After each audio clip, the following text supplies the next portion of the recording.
What's good, connoisseurs? Buenos dias, damas y caballeros, and welcome to another episode of the Salt and Lime Podcast, where we get into all things dating, relationships, and tequila. With no further ado, let's just get into it.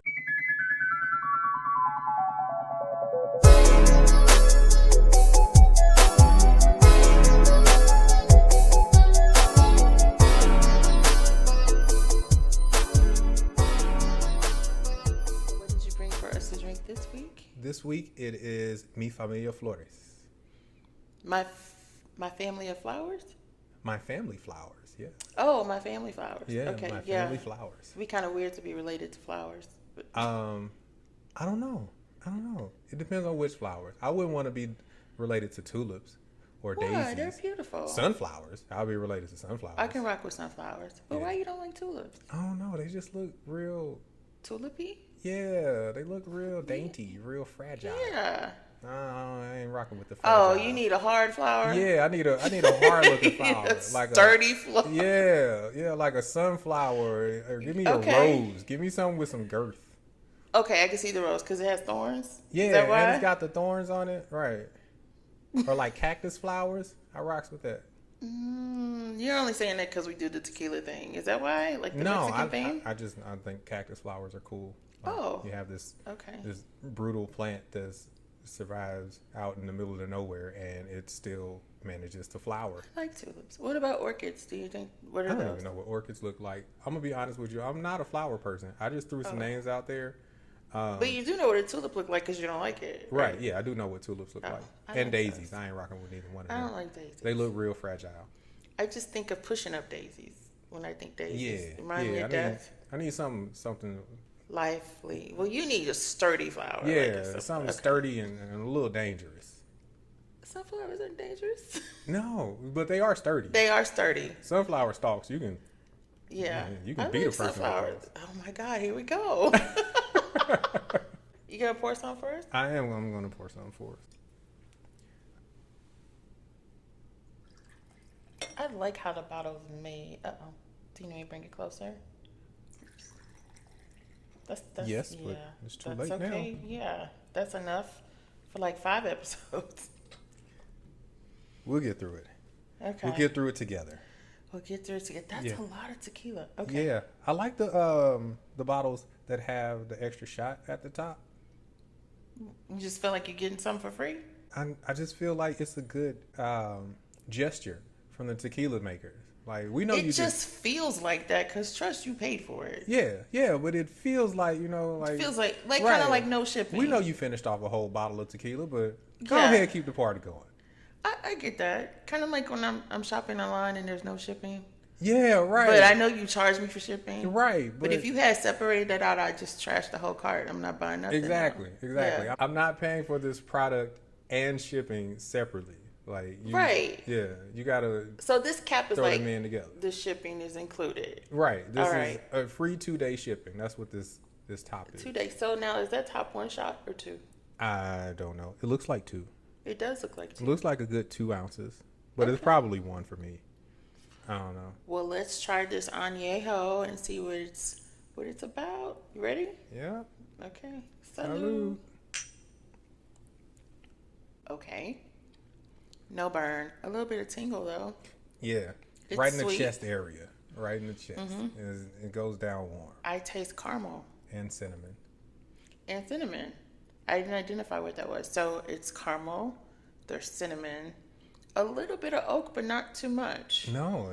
It must be balanced by the caramel and the sweet, maybe. Yeah, it's a great mixture. It's a great balance in the combination of different flavors that we've tasted in all the tequilas that we've tried. Mm-hmm. Like, that's why I like it. I like it because it's so balanced. It's like a good whiskey, but in tequila form. A good whiskey. First of all, I don't like whiskey. What? Why not? I don't know. What do you mean? You don't know? What don't you like about whiskey? That's like asking me, what don't you like about crack? I don't know. I mean, I can tell you exactly what I don't like about crack. I haven't tried it. Well, I've had whiskey. It just reminds me of like an old man, a drunk old man. Oh, okay. So it's an emotional thing. It's not like... I mean, I don't feel anything about it other than I'm not going to drink it. Okay. Yeah, I mean, I it is an guess I old would man have to drink. have a really good drink and somebody say, hey, try this and it's good. And then you tell me it's whiskey in it. I'm not going to purposely go looking for whiskey. Yeah, But then, okay, let me think about it. I didn't purposely go looking for tequila either. you didn't, and it worked out. I have to admit it did. Because at first I was like, I ain't drinking that. But it would. See, Okay. we gotta try new things in life. Okay. Next step, skydiving. Oh, no. You on your own. Go find your people. Not me. I gotta find my tribe. You gotta not find. my, Listen. you're not my skydiving No, tribe. You just no. tequila. And I will cheer you on from the sidelines, and I will have the cell phone in my hand to dial 911. I don't know if I could see you. That's okay. Just know that I'm there in spirit, and I'll be clapping. Yay, Marcus! I like this. Yeah, yeah. It has a lot of really good flavors to it, and it's kind of sweet, but not too sweet.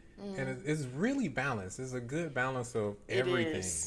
It is. It is a good balance. So if you were wanting to, I would even recommend to try this first if you're wanting to try an añejo tequila. Yeah, if you are somebody who if you want an introduction to tequila, like quality tequila, not like real stuff. You know what? You're not gonna keep it up. We not gonna drag that back in not here. Not like swamp water tequila, but actual like quality tequila. This is a good introduction. This is a good introductory tequila to try. I would say so. You can sip it. You can mix it. It's got. You'd mix this? No, I wouldn't mix it. Oh, that's sacrilege. Do you mix for me. onion? For some reason, I thought mixing tequilas were either the mixto or blancos. Typically, they are. Okay. But there are some heathens out there who are blasphemous in nature. You're gonna stop this name calling. And they will mix añejo tequila because they don't like the taste of alcohol, but they want to drink. Okay. And they want. So that's a mishap. Right. And they want to have a really good mixed drink without but the doesn't hangover. that ruin the profile? Like. Yeah, it does. Okay. It destroys the flavor profile, just like actually using salt and lime destroys the flavor profile. So let's talk about that a little bit. So the salt and lime, the salt on the rim, and was it you lick the salt and suck the lime and then take the tequila?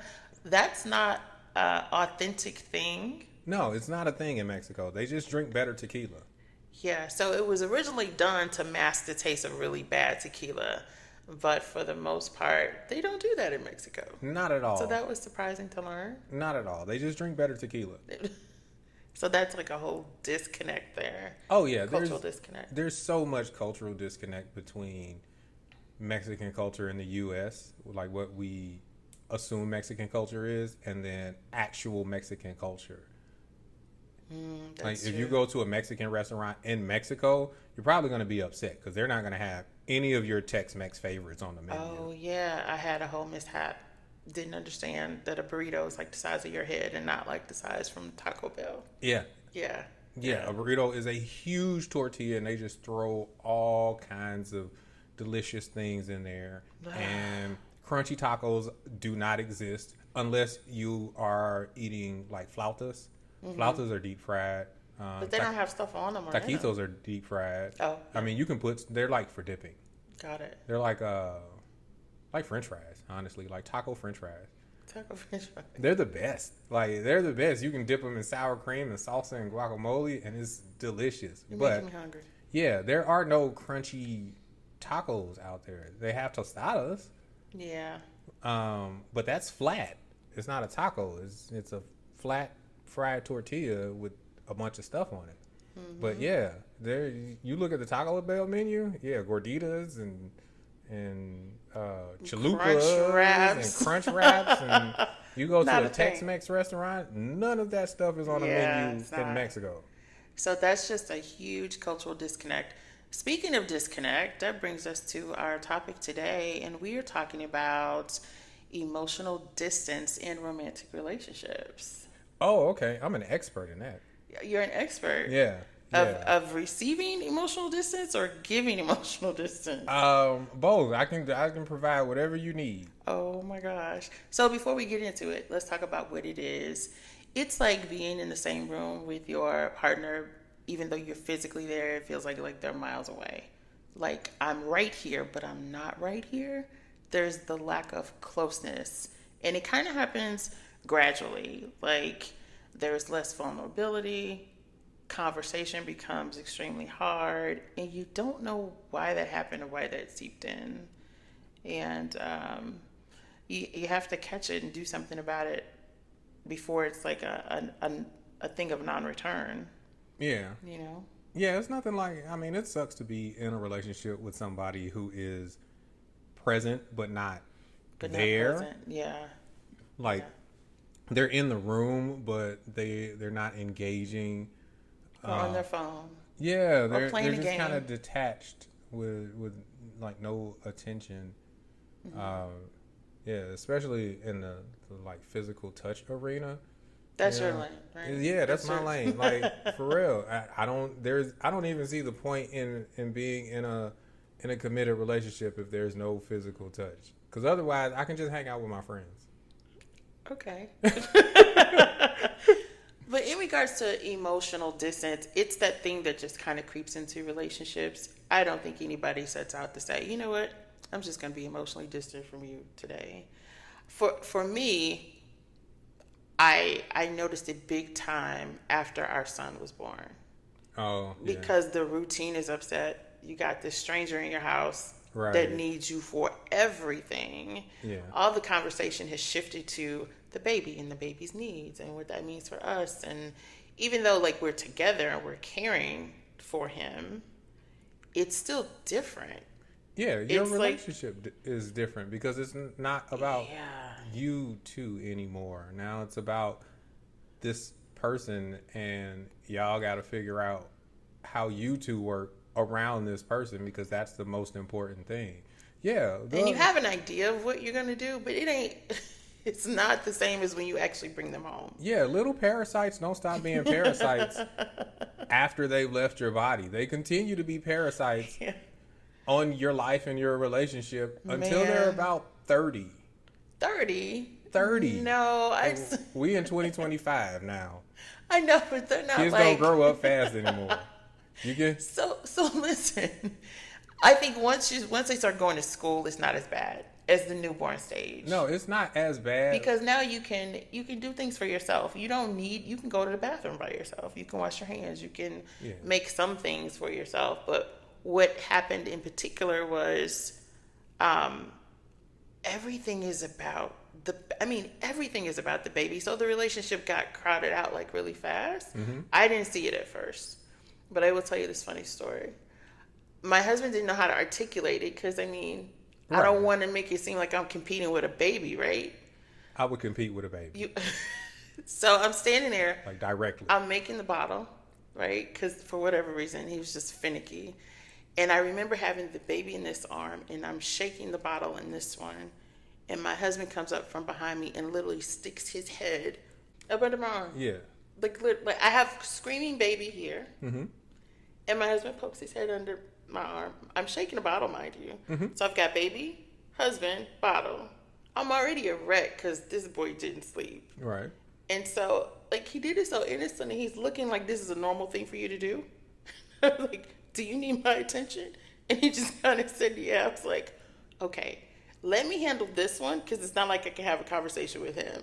Right. And then, yes, we'll have time. But I think that was the only way he knew how to do it that felt comfortable for him in the moment. It was comedic, but at the same time, it was a little irritating because he's screaming his head off. And are you serious right now? Like, you need my attention right now. But it was legit because it had been a while since we had just talked about us and not about diapers and all this other kind of stuff. Yeah. So it can happen easily. Right, but that's why I don't have kids because I would compete with a child. But that's just one thing. I would fist fight a toddler. We're not gonna record that. Okay. I don't want you going to jail and catching no case. What? You would fist fight a toddler? You'd probably lose, especially if they got those hard shoes. Look, if you can walk and you can say yes or no, it's open season. You're a grown man. Glove up. So there are other ways that emotional distance can kind of slip into your relationship. Yeah. It could just be just different changes in life. Maybe there's more pressure at work, or maybe you're just into your new video game or something. There are many different causes other than just children. It could be just different stressors or change in routine. Yeah. Shift in priority. Right. I don't, sometimes it might be like purposeful. Like, well, yeah. So sometimes emotional unavailability can stem from not feeling safe. yeah. Oh, yeah. Yeah, they're not being a safe space to be emotionally vulnerable. So I've been in situations like that where Really? What happened? yeah, where I opened up to a person about something personal and got backlash for it, like angry Backlash? Yeah, angry backlash. Did you say you was gonna fight a toddler? No, I don't think that I said that. No, Okay. It wasn't that part. No, I mean, it was just, things in general, things that I was going through because I figured it was a safe space to be that way. Right. It should have been. And then, yeah, especially when people weaponize it, like use it against you. Yeah. Yeah, I've had. I'd shut down. I take that back. I wouldn't just shut down. I'd probably check out. We'd probably be done. Oh, yeah. I definitely checked out. There was no point. And then you start to get the questions of, why are you so quiet? Because I can't talk to you about anything. Yeah. I'm just here for the physical stuff. I can't deal with you today, Marcus. Well, at least you're honest. Yeah, I'm just here because I haven't found a replacement for the physical stuff. Did you say that? No, I didn't say it out loud. I said it in You my kept head. The quiet parts quiet. Oh yeah, I kept the quiet parts quiet. Hindsight though, yeah, I probably should have said it. No. Over the phone, maybe via text message. No, what? Definitely not by text message. Not at all. Not at all. I know for me, my big thing is being heard. Like, even if I'm dead wrong, just hear me out and then explain why I'm wrong. But to cut me off. Oh, yeah.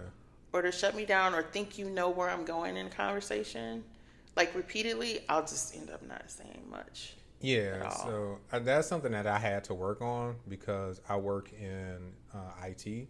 And in IT, like, people will drag a problem out forever. Like, they will spend 10 minutes explaining an issue and then give you an error message on the back end of the 10-minute when they should have started with that. When they should have led with the error message, because then I could have had you fixed it off my goddamn phone in 2 minutes. But you don't say had that. You just said that. But no, I don't say that out loud. But yeah, I be mumbling to myself sometimes, like, get the fuck off my phone.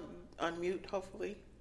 You can't always trust mute anyway. It's in my brain, so I have an inner voice. Oh, yeah. Like the little thing on your shoulder? Yeah, I have an inner voice. Like I hear a voice in my head. And yeah, that I can say it in my head and it not come out of Don't get them mixed up. No, I won't get them mixed up. I had lots and lots of practice. I grew up with a black mama, so yeah, if you let it slip, it could be bad. I've got lots and lots of practice not letting that kind of thing slip out because I want to live. Living is a good reason. Living is pretty awesome. Yeah. I'm with it. And I wanted to stay among the living, so I did not let that slip out to my black mama. So you gave an example of when you were emotionally distant because somebody shut you down. Have you ever been on the giving end of that? Shutting people down? Or being emotionally distant? Yeah. Yeah, I've been emotionally distant, but I think it was always on the back end of this isn't a safe place for me to share the type of things that I want to share. Mm-hmm. Like, I just don't feel comfortable sharing the type of things that I want to share because, you might use it, you might weaponize it, you might dismiss it as not being valid because of whatever reason. I've given my opinion on children and people were like, well, you don't have any kids, so your opinion doesn't matter. So when I was younger and I didn't have kids, I used to think that too. Like, well, I don't have any kids, I'm not going to say anything. But once I became a parent, a different point of view could be useful. Right. Not only that, but I may not have any children of my own, but I deal with people every day. I've dealt with children throughout my life, so I can have insight on behavior without being a parent to those children. You know, I've tutored, I've mentored, I've helped, I've coached. Yeah, the parenting part though is still very different. Yeah. Remember how there were certain things I said I would never do and I would never say, and there were so many times when I'd open my mouth and my mother would come out, and I'm like, oh damn, I did say that. Yeah, like I would never, on purpose, discount your feelings as a parent toward your child, because that is not an experience that I've had.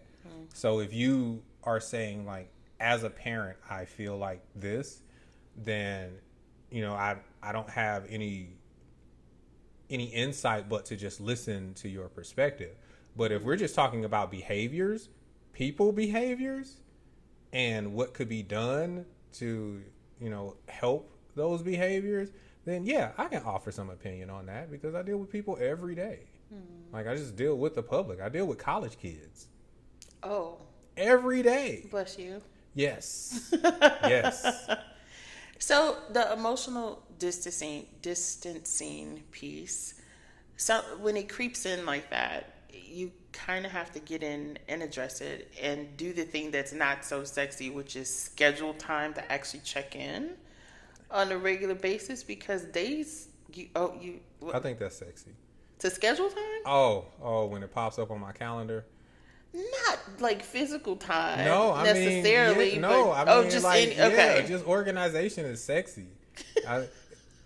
Like if we have a shared calendar and then you send me a calendar invite, it's like, oh yeah, oh, after we have this meeting, you're gonna get it.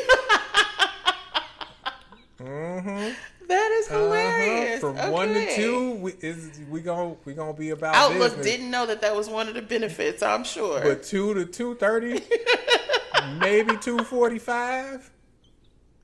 Oh yeah. I'm tired. Oh yeah. It's gonna be a time. That was weird for me at first. It was just weird because we didn't have to do that before. True. Yeah. But I got used to it. Yeah, kids will destroy your spontaneity. Yeah, except for when he was like brand new. I remember a time we forgot that we had him. Like, we were planning to go to the movies and everything in the car. Okay. And I'm like, wait.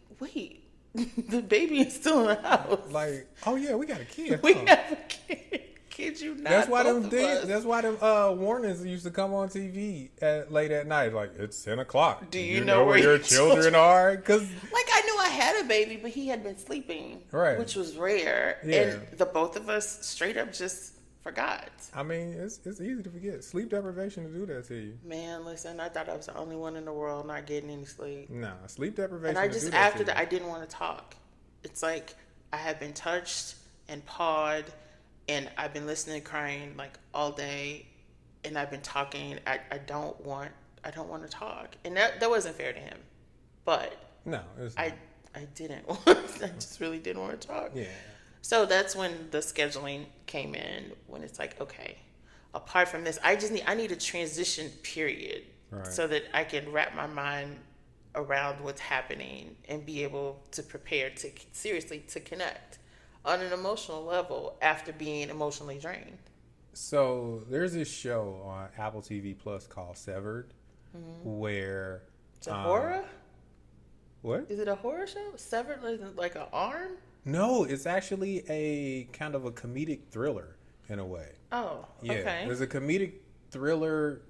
I mean, there are some horror elements, but basically the premise of the show is people divide their brains into a work personality and a home personality, and the work personality doesn't know what the home personality does, and the home personality doesn't know what the work personality does. So it's like they're two completely separate people, but they're the same person.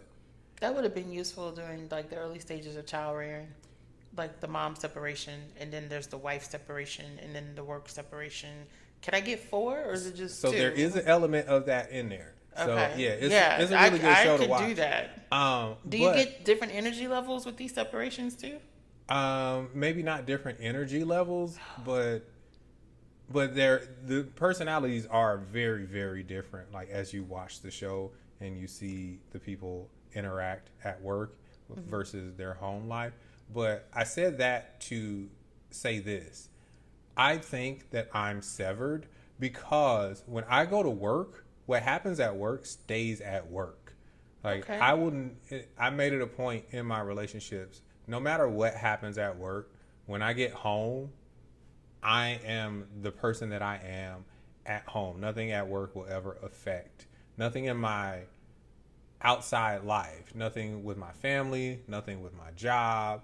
Nothing with my finances will affect how I interact with my person or my significant other. Like when they walk in the door, it's clean slate.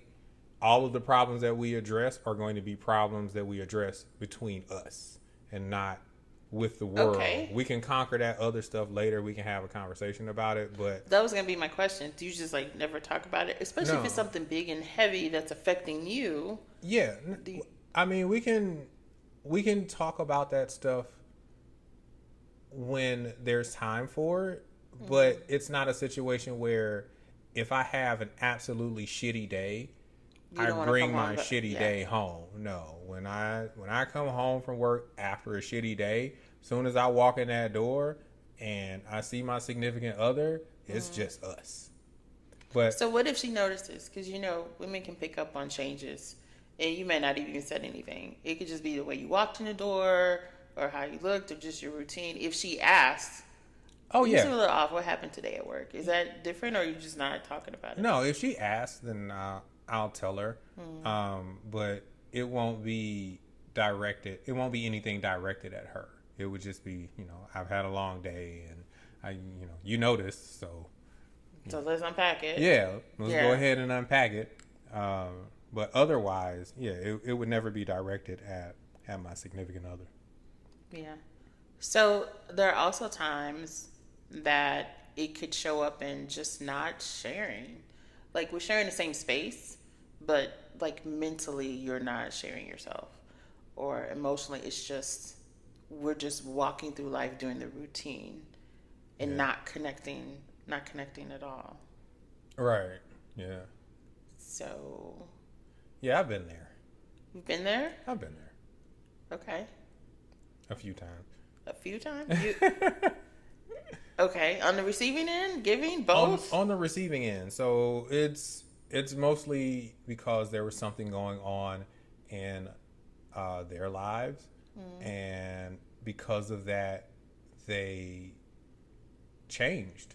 They changed as people. They Oh. weren't as affectionate. They weren't as open. They weren't as happy. And I noticed, and they didn't want to talk about it for one reason or another, possibly because I'm an asshole. So that's Well, always self-awareness is the first step. that's What? that's always a consideration because again, I'm the type of person that no matter what is going on in my life, I am going to treat our relationship as our relationship is.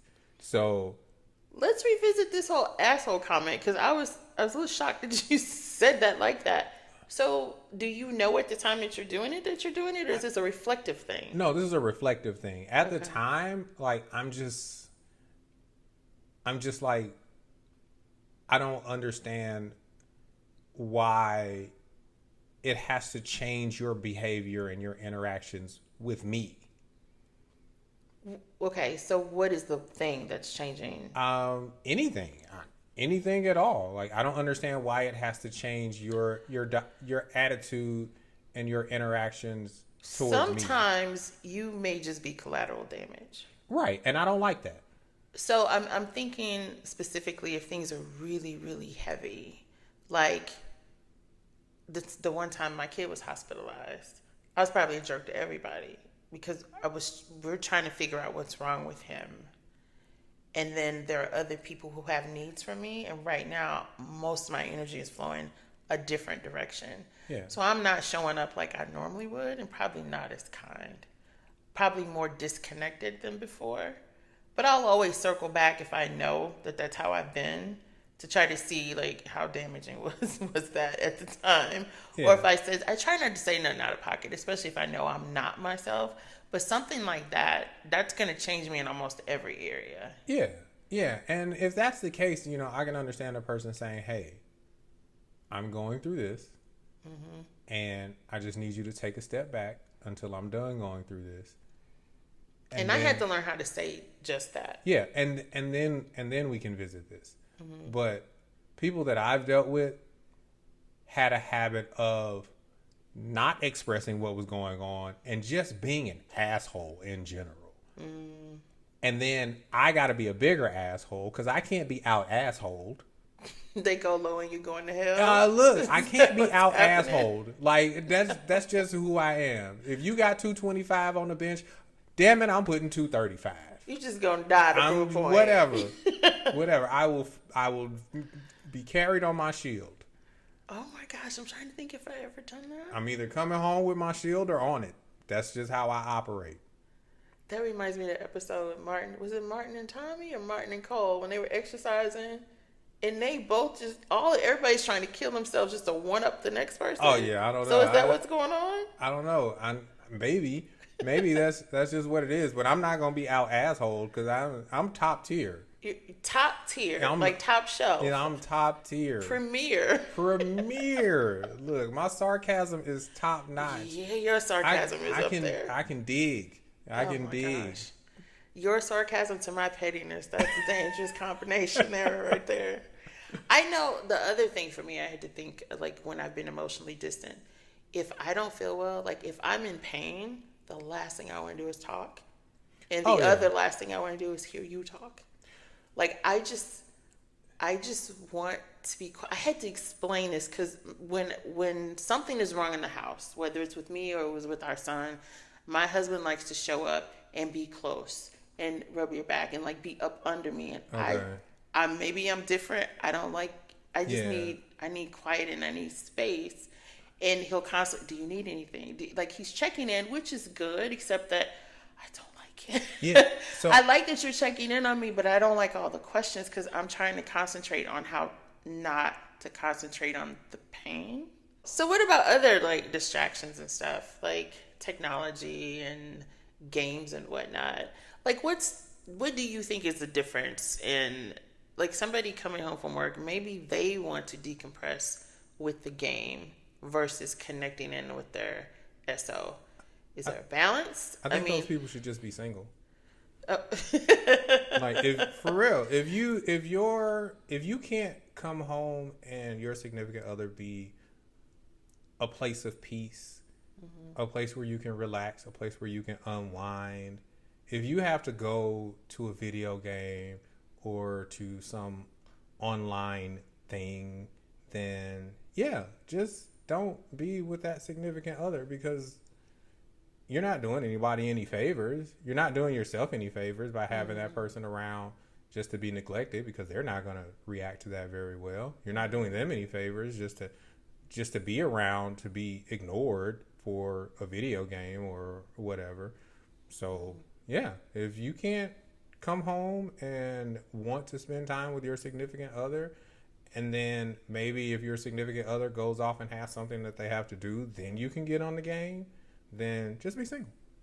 That's great advice. Yeah, just be single. I'm trying to think, has there ever been another so I'll shut down if I find myself like constantly repeating myself about needs and stuff and they're just not getting met and you're just not showing up, then I'm probably going to stop talking and slowly disconnect and probably leave. Oh, definitely. You get maybe 2 times. I'll tell you twice. Twice? You hardcore. I'll tell you twice. If I got to tell you a third time, exit stage left. I'm out. You're out.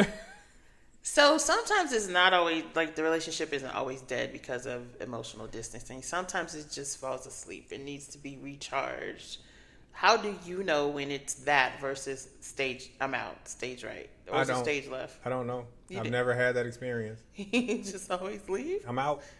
Just always? If we can't figure it out. But so what's your figure out period then between 1 and 2? I'll bring it up twice. And that's it? Yeah. Okay. Well, at least you know. Oh my God, this is so funny. Okay. Well, I mean, when a relationship isn't balanced and there's nothing that you can do to get that resolved, then yeah. Yeah. Sometimes it's a wrap. Yeah, like I don't want to have to tell somebody like, "Hey, I need affection." Mm-hmm. You know, I think that once we're in it, if we can't be affectionate toward each other, if we can't talk, and if you don't notice. Well, let me give you a scenario, because I don't think it's just like stuff happens. So let's say maybe there's been a change in household income. So somebody's picked up an extra job, and some in-law or something is super sick, and now they're living with you. So there's more demands on the routine of the two of you to where it takes both of you away. Yeah. And then maybe legitimately the other person doesn't notice. Yeah, so if there's something like that, then again, I'll bring it up. But twice. And I'll bring it up once, and I'll bring it up again. And if we don't have a plan by the second like time, baseball. Yeah, if we don't have a plan by the second time, I'll bring it up. Okay, but what if you do have a plan and it's rocky, it's different or progressing, but it's not totally fixed? No, I don't do that. You don't do progression? No, I do progression, but yeah. We have to have constant forward movement. Okay. Yeah, it's not a situation where we're going backwards, and no, I'm okay not backwards, but just not totally there. Yeah, no, I mean, everything can be a work in progress as long as we're making steps towards progress. Okay, well, that's fair. I guess that's fair. I don't do no progress. Yeah. Yeah, if we're taking 2 steps forward, if every time we take 2 steps forward, we take 1 step back, I know that if we keep moving forward, we'll make progress. Okay. But not 2 steps forward and 3 steps back. No, if we're taking 2 steps forward and 3 steps back, exit stage left. I'm out. I'm sorry. Enjoy the rest of your life. It's how you say it that makes it so funny. Like, I have a checklist here, and it looks like, yeah, we're coming up on number 2. So I'm going to pack my stuff, and you have a nice life. Give me my toothbrush. That's all you need is your toothbrush? My toothbrush, my socks. I'm out. Got clean teeth and dry feet. Wait. Enjoy the rest of your life. Oh, my gosh. Wow. Okay. Well, I don't think I have any more to say about that.